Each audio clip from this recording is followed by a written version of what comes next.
Halo teman-teman, perkenalkan nama aku Siti Fitriyanti, mahasiswa semester 2 Program Studi Manajemen Pendidikan Islam di UIN Sunan Kalijaga, Yogyakarta. Nah, di video kali ini aku akan membahas mengenai penerimaan peserta didik baru sistem zonasi. Maka dari itu, simak baik-baik materi yang akan saya sampaikan. Selamat mempelajari dan selamat mendengarkan. Penerimaan peserta didik baru di Indonesia hingga saat ini telah mengalami beberapa kali perkembangan dan pembaharuan dari segi kebijakan.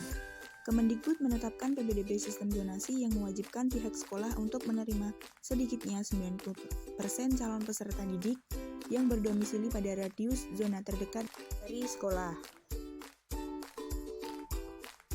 Perencanaan PPDB sistem zonasi meliputi tujuan, landasan hukum, jadwal PPDB, penetapan persyaratan, penetapan daya tampung, penetapan zonasi, pembiayaan, dan juga sosialisasi berupa evaluasi.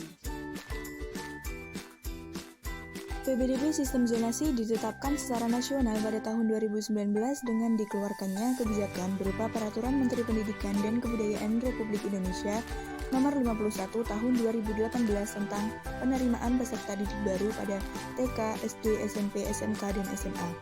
Disebutkan di dalam pasal 1 ayat 2 serta pasal 2 ayat 1 bahwa PPDB adalah penerimaan peserta didik baru yang dilakukan secara non-diskriminatif, objektif, transparan, akuntabel, dan berkeadilan. Penetapan sistem zonasi ini memiliki banyak tujuan, diantaranya untuk pemerataan kualitas layanan dan akses pendidikan di Indonesia dengan harapan setiap peserta didik mendapatkan pendidikan yang sama dari segi kualitas. Tujuan lain dari sistem ini juga untuk menghapus stigma masyarakat mengenai sekolah favorit yang hanya diisi oleh orang-orang pintar saja.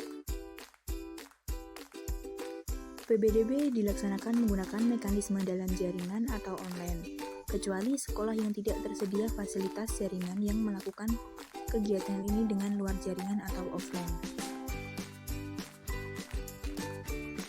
Pembentukan jadwal kegiatan dan pembentukan PPDB meliputi pembentukan panitia PPDB, penyusunan proker, pembuatan banner dan brosur, penentuan daya tampung, dan upaya sosialisasi PPDB secara luas.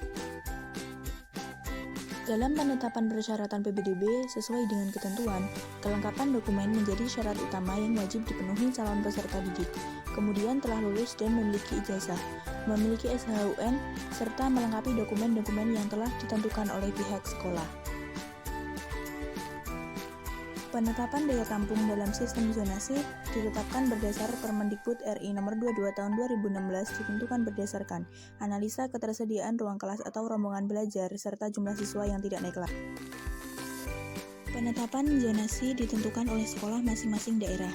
Seperti contoh di SMA 2 Tasikmalaya berada dalam zonasi A yang mana diisi oleh 10 kecamatan. Begitu pula dengan sekolah-sekolah yang lainnya.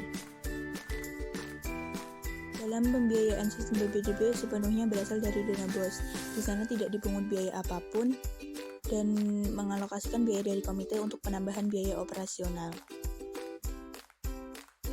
Kemudian tahap selanjutnya yaitu sosialisasi melalui penyebaran brosur ke sekolah-sekolah terdekat serta penyebaran informasi daring, dilengkapi banner dan baliho serta informasi langsung dari pihak-pihak sekolah terkait. Masuk dalam konsep dasar peserta didik. Peserta didik merupakan komponen utama pendidikan yang memerlukan perhatian yang cukup jelas pada sistem zonasi ini. Peserta didik yang utama berkontribusi dalam PPDB sistem zonasi.